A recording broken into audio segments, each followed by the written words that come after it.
누가 예수님의 가족입니까? 하나님의 뜻대로 행하는 자라야 나의 형제요, 자매요, 어머니이니라고 예수님이 말씀하셨습니다.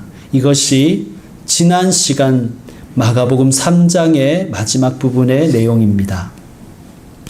오늘 본문 역시 바로 이 주제, 누가 예수님의 가족인가? 라는 문맥에서 읽어야 합니다.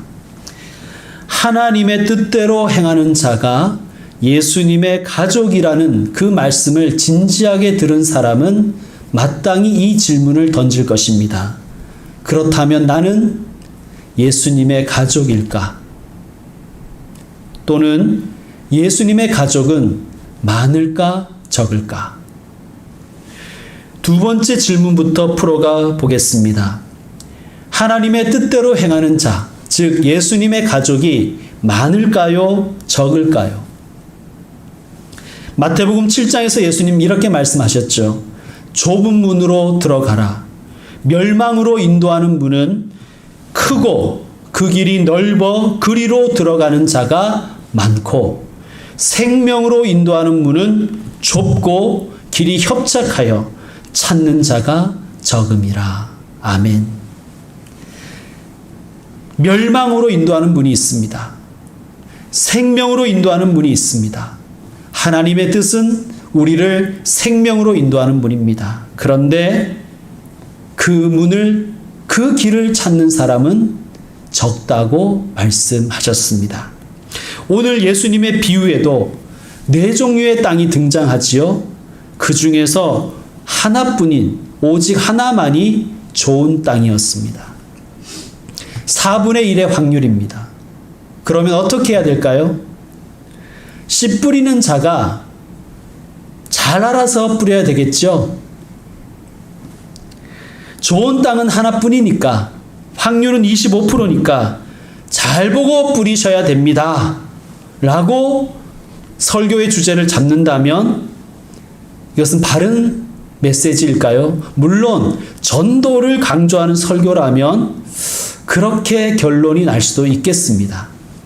그런데 과연 이 말씀이 전도 독려용 말씀일까요? 뿌리는 사람에게 강조점이 있으면 이 비유는 확률이나 선택의 중요성이 그 주제가 될 것입니다. 이 말씀은 확률에 대한 말씀이 아니에요. 그렇게 전하면 그것은 잘못된 해석일 것입니다. 30배, 60배, 100배 때문에 이 말씀이 전도용으로 혹은 전도의 효과를 강조하는 연설에 오용될 가능성이 있습니다. 혹은 이 말씀을 가지고 교인들 중에는, 교회 중에는, 목사 중에는 나쁜 땅도 있지만 좋은 땅 같은 분들도, 그런 교회도 있습니다. 실망하지 마세요. 낙심하지 마세요. 그러니 잘 찾아보세요. 이렇게 위로의 말씀으로 우리에게 주신 것일까요? 그렇지 않습니다. 이 말씀의 핵심은, 초점은 씨를 뿌리러 나가는 자에게 있는 것이 아니라 바로 땅에 있는 것입니다. 관건은 땅입니다. 여러분, 질문하겠습니다. 여러분 자신을 돌아볼 때 여러분은 어떤 땅 같다고 느껴지십니까? 길가 같은 땅이십니까? 돌이 많은 돌밭 땅입니까? 가시떨기가 무성한 땅입니까? 아니면 좋은 땅입니까? 우리 김포 평강의 교우들은 모두 좋은 땅일 줄로 믿습니다. 아멘은 결론까지 들어보시고 하시길 바랍니다. 나는 좋은 땅이 아닌 것 같아 라고 생각하는 분들이 어쩌면 우리 중에 대부분일 수도 있습니다. 나는 좋은 땅이야 라고 생각하는 분들은 그리 많지 않을 것으로 생각됩니다. 하나님의 뜻을 따라 행하는 예수님의 가족은 소수입니다. 하나님의 뜻을 행하는 교회는 소수입니다. 그러나 우리는 실망하거나 염려할 필요가 없습니다. 왜 그렇습니까? 좋은 땅에 떨어진 씨가 30배, 60배, 100배의 열매를 맺는다고 예수님이 말씀하셨습니다. 그러니 풍성하다는 말씀입니다. 비록 소수이지만 그들을 통해 맺으시는 하나님의 열매는 차고 넘친다는 말씀입니다. 그래서 모든 땅을 채우고도 남습니다. 하나님 나라의 특성입니다. 생명으로 인도하는 문은 좁고 그 길은 협착할지라도 그 길로 들어오는 자, 그 문을 통과하는 자에게는 우리 주님이 시온의 대로를 열어주셔서 30배, 60배, 100배의 결실을 하게 하실 줄로 믿습니다. 그리고 그들을 통해서 모든 땅을 다 채우고도 남게 하실 것을 우리는 믿습니다. 그렇다면 좋지 못한 땅은 어떻게 해야 됩니까? 버려요? 포기합니까? 농부는 밭을 탓하지 않습니다. 한 번 좋은 땅이라고 영원한 좋은 땅은 없습니다. 한 번 나쁜 땅은 영원히 나쁜 땅이 아닙니다. 땅은 가능성을 지닙니다. 오늘 말씀에서 나온 길가 같은 땅은 어떤 땅이죠? 우리 말씀을 한번 읽어보겠습니다. 여러분, 오늘 말씀 마가복음 4장 15절 말씀을 읽어주십시오. 시작. 말씀이 길가에 뿌려졌다는 것은 이들을 가리킴이니 곧 말씀을 들었을 때에 사탄이 즉시 와서 그들에게 뿌려진 말씀을 빼앗는 것이요. 아멘. 당시 유대인들은 5월경에 추수가 끝나면 10월까지 밭을 묵혀둔다고 합니다. 그런데 그때 간혹 사람들은 그 밭 한가운데를 걸어 다녀서 밭에 그 가운데 길이 생길 때가 있다고 합니다. 여러분, 농부라면 밭에 길이 생겼다고 그 밭을 포기할까요? 그냥 버릴까요? 돌밭은 무엇일까요? 오늘 말씀에 나오는 돌밭은 어떤 밭일까요? 우리 16절, 17절을 한번 같이 읽겠습니다. 시작. 또 이와 같이 돌밭에 뿌려졌다는 것은 이들을 가리킴이니 곧 말씀을 들을 때에 즉시 기쁨으로 받으나 그 속에 뿌리가 없어 잠깐 견디다가 말씀으로 인하여 환난이나 박해가 일어나는 때에는 곧 넘어지는 자요. 아멘. 유대의 토양은 겉에는 흙이 있다 해도 그 속에는 돌이나 바위가 있는 경우가 대부분이라고 합니다. 실제로 성지순례를 가보니 정말 그 땅에는 돌이 많은 땅이었습니다. 돌이 많은 밭, 어떻게 해야 됩니까? 포기해요?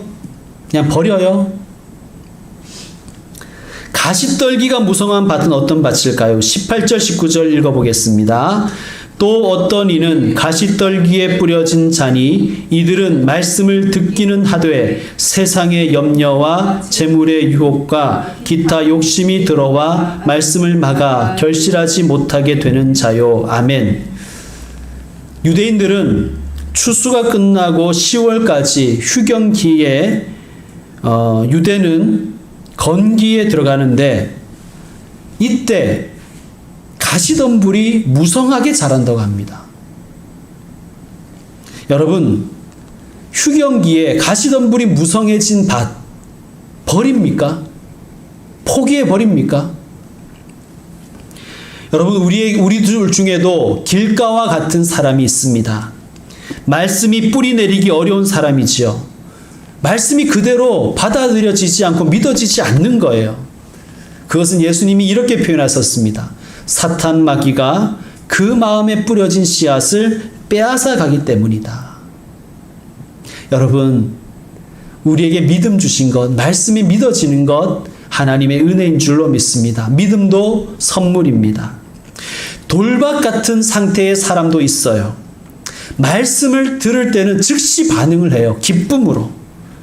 여러분, 좋은 말씀을 들으면 기쁨이 있잖아요. 힘이 생기잖아요. 그런데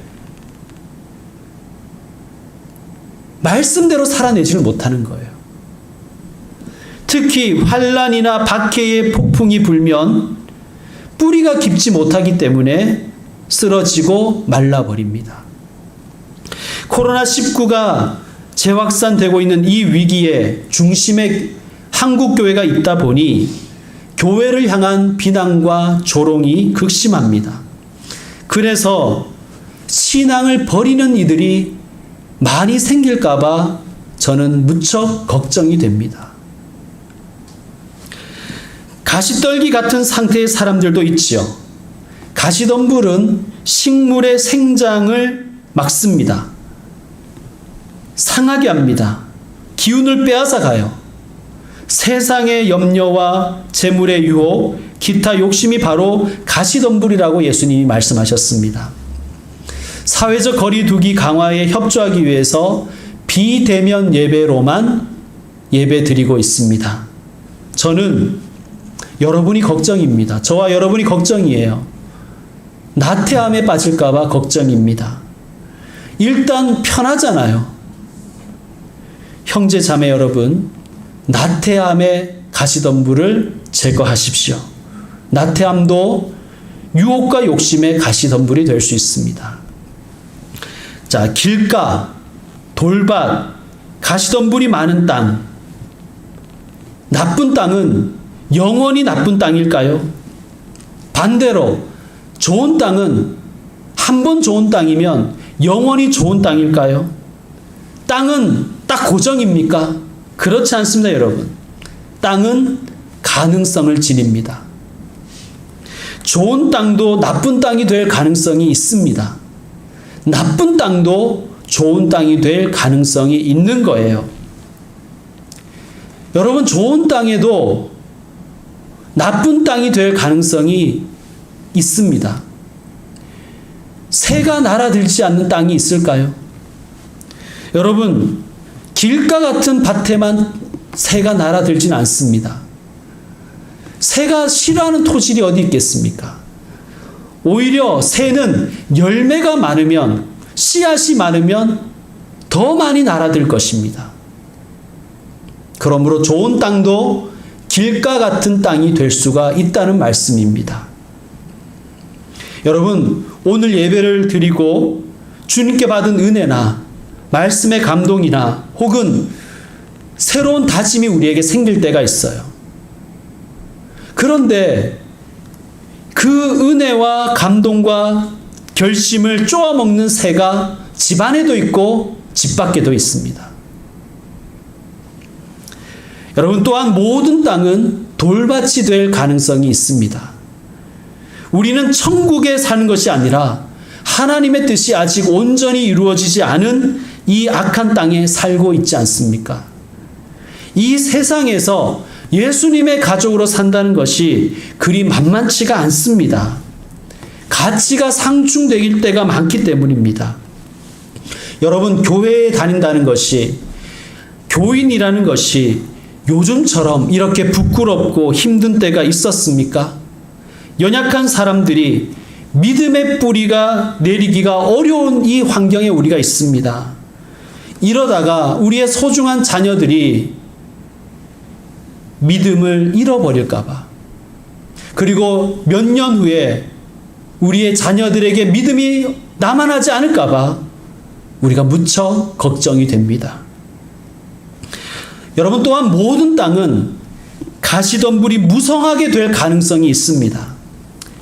교회 마당과 교회 주변에 풀이 너무 많이 자라서 제가 예초기를 사서 지난주에 좀 깎았습니다. 안 쓰던 근육을 써서 그런지 오늘까지 팔이 아프고 팔이 잘 안 올라가요. 여러분, 모든 땅은요, 그냥 두면 풀이 무성해집니다. 무성해진 땅은 정말 그 풀을 제거하기가 정말 힘듭니다. 가시덤불도 마찬가지예요. 그냥 두면 가시덤불이 무성해지는 거예요. 여러분, 먹고 사는 문제에 우리가 늘 시달리지 않습니까? 유혹과 욕심은 언제나 우리 곁에 있어서 우리가 가만히 내버려 두면 무성한 가시덤불이 되어 우리의 기운을 막아버리게 됩니다. 어떤 땅에도 새는 날아듭니다. 어떤 땅이든 태양은 뜨고 가시떨기는 자랄 수 있습니다. 아무리 좋은 땅이라 할지라도 황무지가 될 가능성이 있다는 말씀입니다. 그런데 반대로 나쁜 땅도 좋은 땅이 될 가능성이 있는 것입니다. 바로 이것이 오늘 말씀, 오늘 이 비유 말씀의 핵심 메시지입니다. 누가 좋은 땅일까, 누가 나쁜 땅일까 가려내라는 것이 아니라 어떤 땅이든 가능성을 가진다는 말씀입니다. 땅은 가능성입니다. 좋은 땅이 될 가능성이 누구에게나 있다는 거예요. 예수님의 가족이 될 가능성을 하나님은 완전히 열어주신 거예요. 이것이 복음이에요. 하나님이 보내신 하나님의 아들 예수님을 믿으면 우리가 다 인종에 상관없이, 빈부에 상관없이, 남녀에 상관없이, 노소에 상관없이 우리 모두가 다 하나님의 가족이 될 수 있다는 말씀입니다. 여러분, 내가 비록 나쁜 땅이라고 느껴질지라도 포기하지 마세요. 뜨거운 햇볕을 이겨내고 새와 싸우고 가시덤불을 걷어내고 잡초를 캐내십시오. 돌을 캐내세요. 좋은 땅이 될 가능성이 있습니다. 반대로 내가 좋은 땅이다라고 생각하는 분들도 여러분 가만히 놔두면 나쁜 땅이 되어버립니다. 예수님이 우리에게 이렇게 말씀하셨습니다. 천국은 너희 안에 있느니라. 내 마음이 천국 될 가능성이 내게 있다는 거예요. 반대로 우리의 심령이 지옥이 될 가능성도 우리에게 있는 것입니다. 내 가정, 내 교회가 천국이 될 가능성도 있고 지옥이 될 가능성도 있다는 것입니다. 너희가 땅에서 매면 하늘에서도 매일 것이요 너희가 땅에서 풀면 하늘에서도 풀리리라. 아멘. 여러분, 좋은 땅은 4개의 땅 중에 하나, 소수입니다. 그러나 30배, 60배, 100배의 결실을 합니다. 그러면 되는 거잖아요. 남 탓할 것도 없고 남 바라볼 것도 없습니다. 다른 교회 탓하고 다른 교회 바라볼 필요도 없습니다. 다른 가정 보고 비교할 필요도 없습니다. 내 가정이, 우리 교회가 30배, 60배, 100배의 결실을 맺는 좋은 땅이 되면 되는 것입니다. 이것이 하나님 나라의 원리입니다. 이것이 예수 가족의 영광이며 소망이며 행복입니다. 소수라는 것에 상심할 필요가 없는 거예요. 여러분, 언제나 역사를 보면요, 창조적 소수가 세상을 이끌어가는 거예요. 여러분, 하나님은 하나님의 뜻을 따라서 사는 주님의 가족에게 창조의 능력을 주시고 힘을 주셔서 열매 맺게 하실 것입니다. 그리고 그 열매로 온 세상을 먹일 수 있는 하나님의 가족이 되게 하실 것입니다. 우리 다 같이 20절 말씀을 함께 읽어보겠습니다. 시작. 좋은 땅에 뿌려졌다는 것은 곧 말씀을 듣고 받아 30배나 60배나 100배의 결실을 하는 자니라. 아멘. 이제 말씀을 마무리하겠습니다. 아기가 세상에 나올 때는 3가지 두려움을 느낀다 그래요. 첫 번째, 아기가 느끼는 두려움은 떨어지는 두려움이라고 합니다. 모태로부터 세상에 나올 때 마치 자신이 밀려서 떨어지는 두려움을 느낀다는 거예요.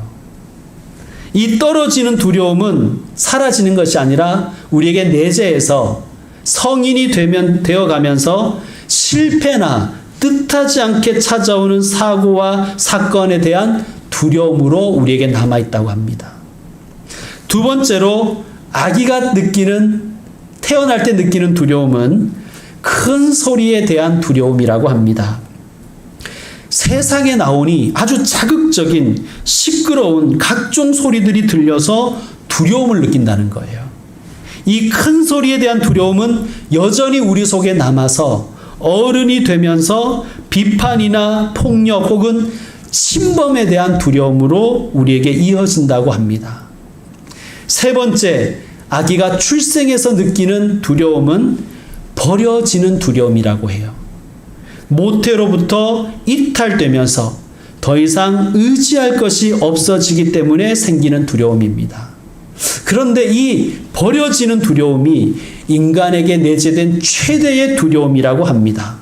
고독, 불안에 대한 두려움, 헤어짐에 대한 두려움, 그리고 미래에 대한 두려움, 그리고 궁극적으로는 죽음에 대한 두려움으로 연결되는 것입니다. 이 무슨 말씀인가? 우리에게 있는 이 본성적인 두려움이 우리로 하여금 나쁜 땅이 되게 할 가능성이 있다는 것입니다. 그래서 어쩌면 하나님은 성경 곳곳에서 이렇게 말씀하신지도 모르겠습니다. 두려워하지 말라, 무서워하지 말라, 겁내지 말라, 내가 너와 함께함이라, 내가 너를 도와주리라, 내가 너의 하나님이 되리라, 그렇게 약속하셨습니다. 여러분, 우리는 가능성의 사람입니다. 어떠한 가능성도 우리에게 있습니다.